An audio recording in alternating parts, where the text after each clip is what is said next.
¿Qué tal? Buenas tardes. Hoy vamos a hablar un poco sobre el derecho corporativo, el cual es la rama del derecho que se centra en las empresas y en todo lo relacionado con ellas, desde un punto de vista legal, es decir, las distintas clases de sociedades, la relación de las empresas con los consumidores y el análisis de la tributación o la contratación mercantil.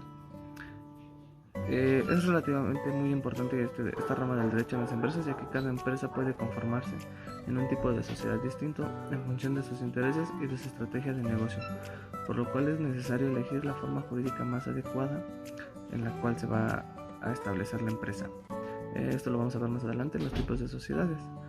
En las sociedades mercantiles es necesario establecer la responsabilidad de los administradores de dichas entidades, lo cual dependerá de la modalidad del administrador. Todo esto se debe de llevar a cabo o se debe de llevar constatado en documentos legales para que en cualquier situación que se llegue a presentar legalmente se tenga el respaldo de que todas las actividades que se están realizando están correctamente. Es por eso que el especialista abogado en derecho corporativo es muy importante para la administración, ya que él se encarga de todo el marco legal de las empresas y de que éstas vayan por el camino legal o del marco legal de lo que marcan las leyes mexicanas. Vamos a entender la diferencia entre una empresa y una sociedad mercantil, ya que esta es una definición que generalmente causa conflicto en las personas y que no logran diferenciar. Vamos a ver primero, la empresa es una unidad económico-social integrada por elementos humanos, materiales y técnicos, que tiene el objetivo de obtener utilidades a través de su participación en el mercado de bienes y servicios. Es un concepto que ya hemos visto en ocasiones anteriores y que queda muy claro. Ahora, la sociedad mercantil es una persona jurídica que tiene como finalidad realizar actos de comercio sujetos al derecho comercial. La sociedad mercantil posee carácter nominativo, en donde existe la obligación y la aplicación de ese aporte para lograr un fin económico. Las sociedades mercantiles se originan cuando dos o más personas a través de un contrato se obligan a realizar aportes para construir el capital social de la empresa, que se transformará en los bienes que permitan llevar a cabo la actividad comercial, y a su vez los socios participan en las ganancias y pérdidas que sufre la empresa. Básicamente, esto es lo que es una sociedad mercantil. Una sociedad mercantil y una empresa vienen siendo lo mismo, solo que la sociedad mercantil es cuando apenas se está fundando, se está dando creación a la empresa en actas constitutivas que se tienen que hacer ante notario público. Y la empresa ya es como tal el ente que ya está operando financieramente en el mercado. Para su constitución, de acuerdo con el artículo 5 de la Ley General de Sociedades Mercantiles, las sociedades deben constituirse ante notario y de esta misma forma deberán hacerse constar sus modificaciones. El notario no podrá autorizar la escritura cuando los estatutos establecidos en los documentos de la sociedad o sus modificaciones sean contrarios a lo establecido por las leyes mercantiles. Básicamente, entonces no pueden ir en contrario a ninguna de los artículos que se mencionan en la Ley General de Sociedades Mercantiles o en cualquier otra ley que atente contra estas mismas. Vamos a ver, aquí es la parte donde vamos a ver los tipos de sociedades mercantiles que existen, ya que en México hay varios, pero los más tradicionales son los que vamos a mencionar a continuación. Sociedad en nombre colectivo, sociedad en comandita simple, sociedad de responsabilidad limitada, sociedad anónima, sociedad en comandita por acciones y sociedad cooperativa.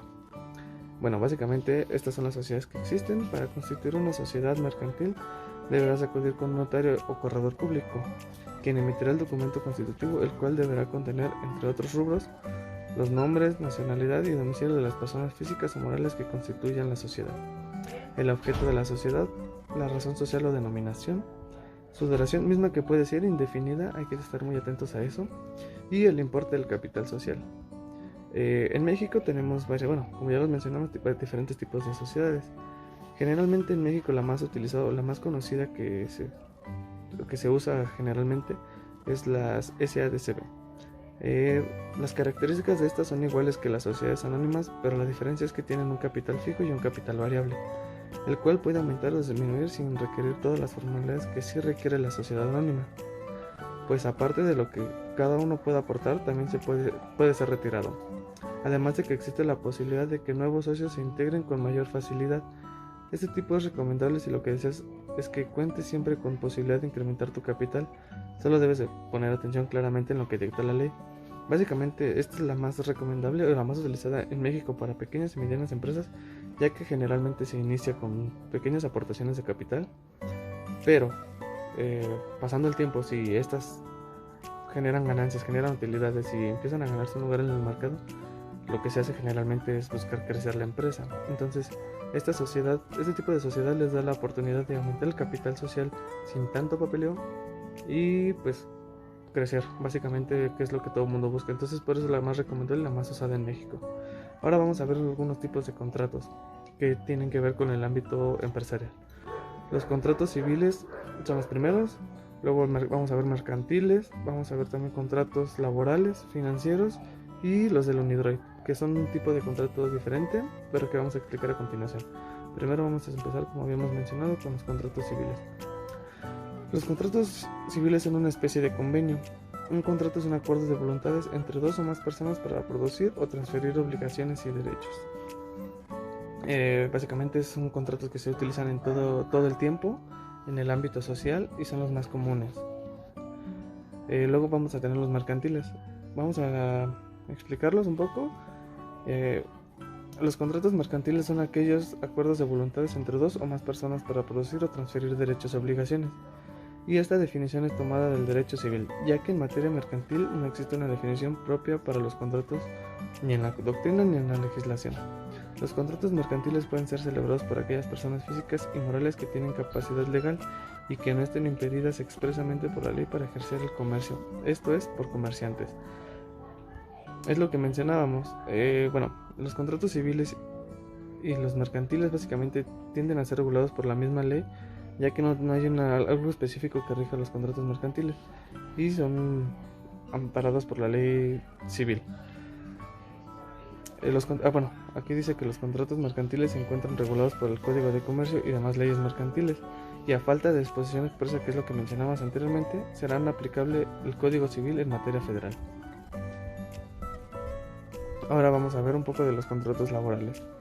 Los contratos laborales o contratos individuales de trabajo es una convención por la cual el empleador y el trabajador se obligan recíprocamente a prestar sus servicios personales bajo dependencia y subordinación del primero, y aquel a pagar por estos servicios una remuneración determinada, que es básicamente lo que conocemos en la vida diaria cuando una persona se contrata para una empresa, el cual está dispuesto a ofrecer sus servicios o su actividad, y así que la empresa, el patrón, obligado a pagar por una remuneración monetaria por esta actividad. Ahora, los contratos financieros. El contrato financiero es un acuerdo entre dos partes que involucra el intercambio de derechos o obligaciones sobre dinero en cualquiera de sus formas: efectivo, divisas, productos financieros de ahorro, endeudamiento, etc. Son básicamente todos los que tienen que ver con bancos, con créditos y entidades financieras. Estos son los más utilizados por las empresas para generar inversiones de capital o pagos, hipotecas. Básicamente están muy enfocados todo lo que es el área contable de las empresas. Y vamos a hablar un poco del Unidroid. Los principios del Unidroid sobre los contratos comerciales internacionales fueron publicados por primera vez en 1995, siendo el Unidroid una agencia especializada de las Naciones Unidas que tiene como misión la unificación del derecho privado. De acuerdo con el preámbulo, los principios del Unidroid establecen reglas generales aplicables a los contratos mercantiles internacionales y son de aplicación cuando las partes del contrato hayan decidido que el mismo se rija por estos principios. Esto quiere decir que tienen autonomía de voluntad. También serán de aplicación cuando las partes hayan acordado que sus contratos se rijan por dichos principios generales del derecho. Esto quiere decir que es una agencia que se encarga de regular los contratos comerciales entre diferentes empresas a través de otros países, o generalmente entre otros países, ya que pues las mismas leyes de cada país no son aplicables para los demás. Entonces hacen como una especie de mediación entre estas para que todo sea llevado de manera adecuada y de forma legal, sin perjudicar a ninguno de los otros países. Básicamente esto es un breve resumen de lo que hemos visto a lo largo de la materia de Derecho Mercantil en la carrera de Administración de Empresas. Esto es una forma general de verlo, esperamos que les sirva y bueno, es básicamente lo que hemos visto. Esperemos que tengan buena noche y descansen. Nos vemos luego.